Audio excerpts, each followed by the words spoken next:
Ini mungkin tanda-tanda kematian. Banyakkan baca doa. Allahumma ghfirli, Allahumma ghfirli, warhamni, warhamni, wa alhiqni birrafiqil a'la.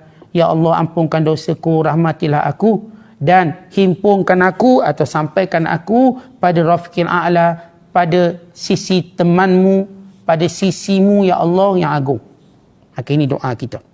Kemudian sunat. Dan tempoh sakit ini tuan-tuan, banyakkan baca Quran. Banyakkan zikir. Tak boleh baca Quran, dengar Quran. Alhamdulillah telefon kita boleh letak macam-macam. Kalau orang tu, kalau kita punya kesedaran sendiri, buka Quran. Ayah nak dengar Quran je. Mak nak dengar Quran je. Abang nak dengar Quran. Kalau orang ni tak ada kesedaran itu tuan-tuan, kita tolong bimbing dia buka Quran. Biar dia dengar Quran. Mungkin selama hayat dia tak pernah dengar Quran. Dia dengar Quran. Kenapa bersungguh-sungguhlah biar penyudahnya terbaik. Mungkin permulaan kita hancur lebur, tapi jangan penyudah kita. Sebab apa? Innamal ibratu bil khawatim. Nilai yang Allah ukur kita, kesudahan kita macam mana. Jadi sebenarnya orang sakit ini Allah beri rahmat, peluang untuk dia tunjuk kesudahan yang baik. Jangan tengah macam ni duk mengunguk lagi, mengeluh lagi, berkelahi lagi, bergaduh dengan bini lagi, bergaduh dengan anak-anak, padahal sakit nazak.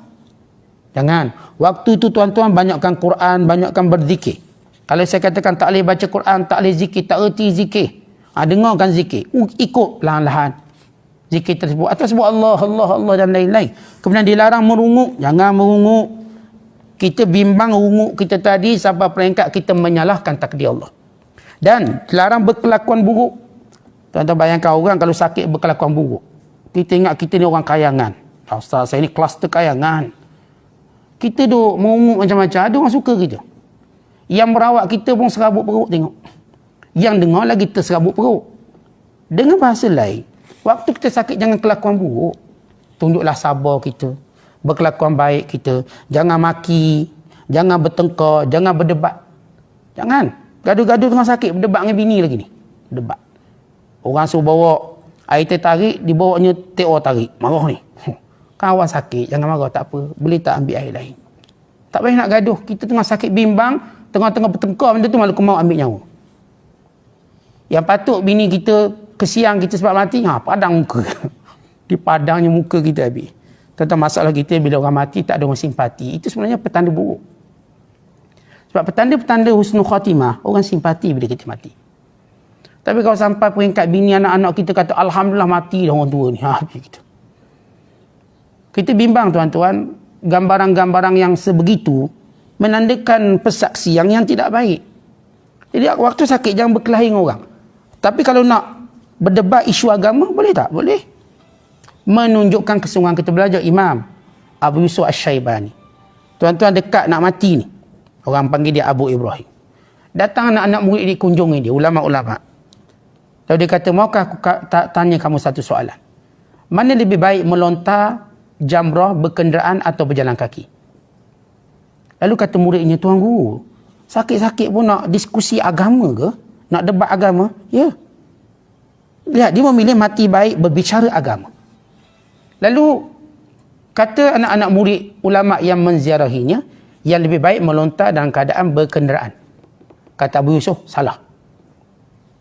Lalu macam biasalah, salah A, pergi B, melontar dalam keadaan berjalan tanpa kenderaan. Salah. Dua-dua salah. Yang betulnya apa?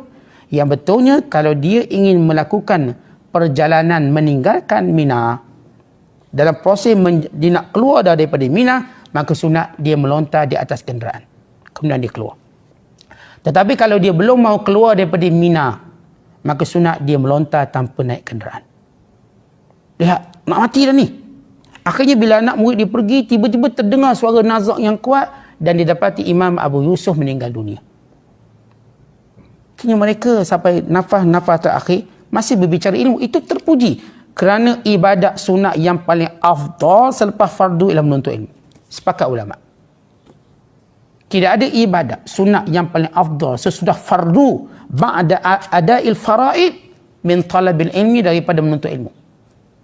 Seperti Imam Syafi'i rahimahullah menyebut, kelebihan menuntut ilmu ini lebih baik daripada solat sunat beribu rakaat. Beribu rakaat. Sebab itu tuan-tuan, Orang-orang yang sakit, biar dia dengar ilmu. Hari ni lagi mudah dengan online buka online dia. Selama ni dia punya prepaid dia atau dia punya digunakan sepanjang hidup dia hiburan-hiburan, tengok filem macam-macam, kesudahan akhirnya digunakan top up dia tadi, digunakan apa yang masih ada dalam handset dia untuk dengar ceramah agama.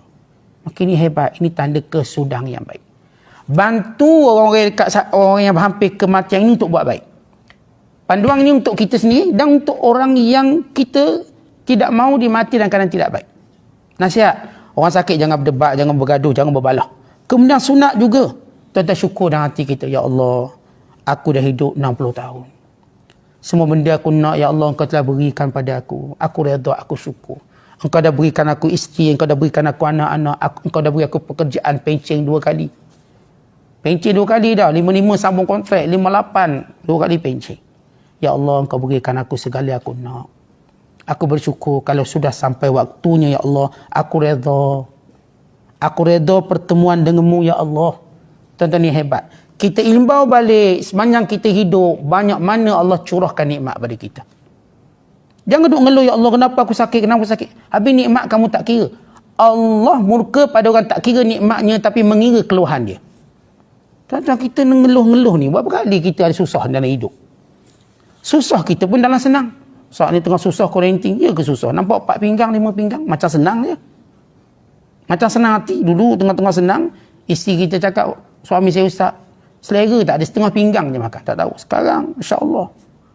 Lepas ni nampak bertambah berat dia ustaz 10 kilo, 15 kilo. Kalau berkurang 10 kilo tu berkurang berasnya. Badan dia naik. Maksudnya tuan-tuan, kita secara jujur lah, di sebalik musibah tu, banyak lagi nikmat. Bukan kata banyak lagi, banyak sangat nikmat. Sebalik musibah kita, nikmatnya lagi banyak. Nikmat banyak.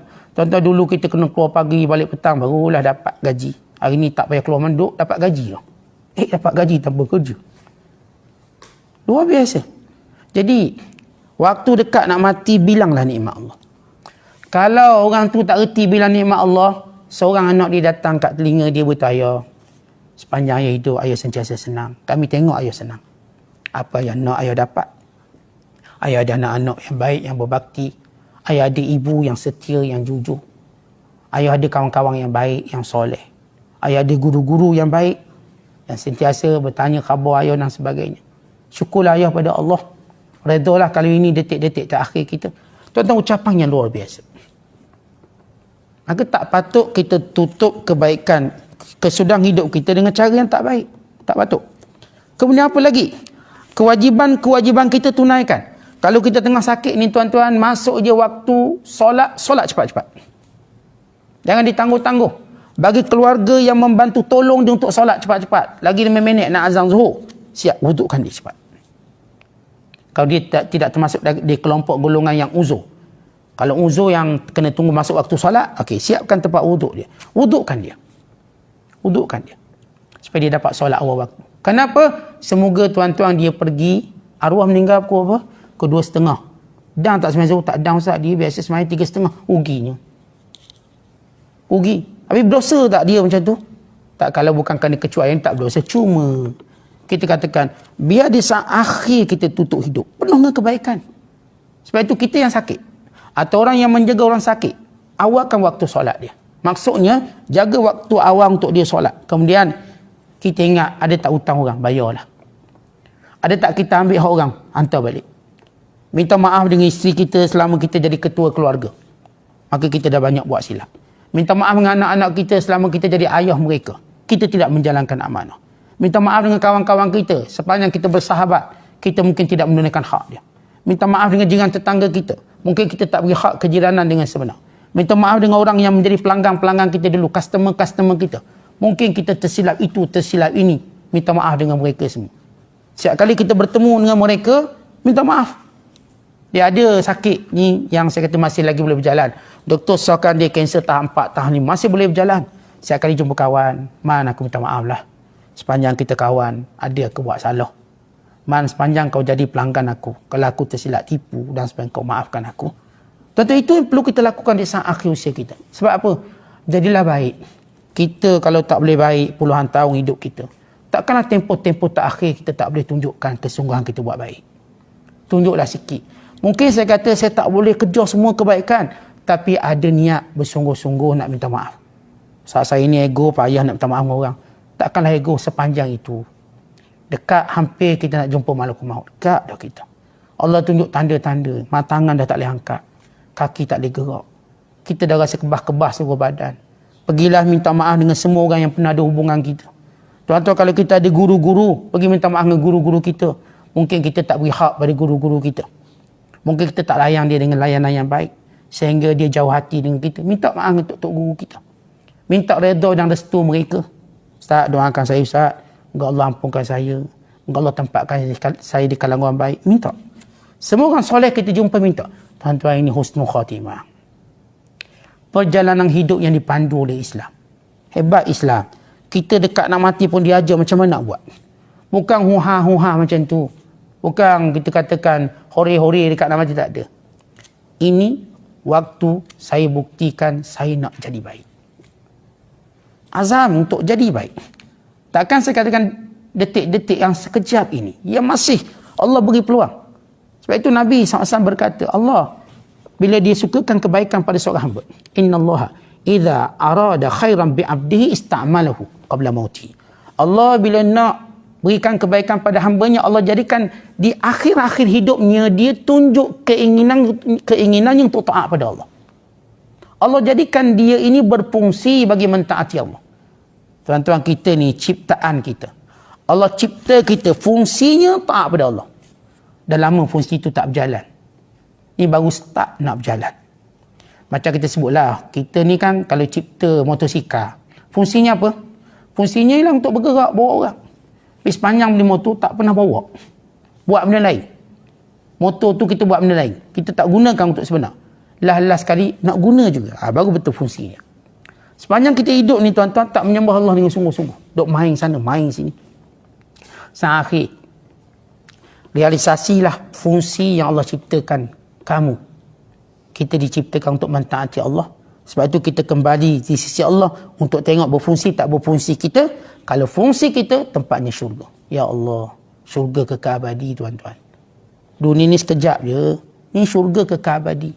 Allah nak beri pada kita yang ada macam-macam. Semalam kita dah cerita sebagai nikmat-nikmat syurga. Takkah kita di saat akhir hidup kita nak jadi baik? Nak gaduh siapa lagi? Nak musuh siapa lagi? Sebab itu saya kata kesudahan yang bernilainya akhlak. Kalau dia ulama sekalipun selama ni duk hentang sana, hentam sini, bila dia rasa dia seorang je betul, dah dekat nak mati. Jadi dia buat perangai macam tu. Tunjuklah akhlak kita. Kemuliaan akhlak kita. Yang kita akan dicontohi. Sebab itu tuan-tuan ingat, kita ni dekat akhir hidup kita akan buat kebiasaan yang kita buat waktu sihat. Kita bimbang. Yang waktu sihat tu banyak buat benda ona-ona, nanti dekat akhir tu buat lagi benda tu. Yang jenis pemarahnya, yang jenis tu merengeknya, yang jenis suka fitnahnya. Kat akhir posting lagi fitnah. Tak habis lagi. Duk share benda-benda bohong. Jadilah. Saatnya kita berkhalwat, kita bersama dengan Allah. Saya nak keluar dunia ini tanpa bermusuh dengan sesiapa. Saya nak keluar dari dunia ini dengan keadaan orang semua redha pada saya. Saya nak keluar dari dunia ini, saya nak keluar dengan membebaskan diri saya dengan dosa. Saya cuma nak bawa kebaikan. Saya tak nak bawa benda lain. Saya tahu saya tak boleh bawa isteri saya, anak-anak saya. Saya tak boleh bawa harta saya. Saya tak akan boleh bawa nama baik saya. Tapi Allah beri saya pilihan dua je. Wa imma kamu bawa kebaikan, wa imma kamu bawa dosa. Saya memilih sebab saya akan masih waras. Memilih untuk bawa kebaikan sebelum mati. Jadi nak kebaikan tuan-tuan buat macam yang diajar oleh ulama ini.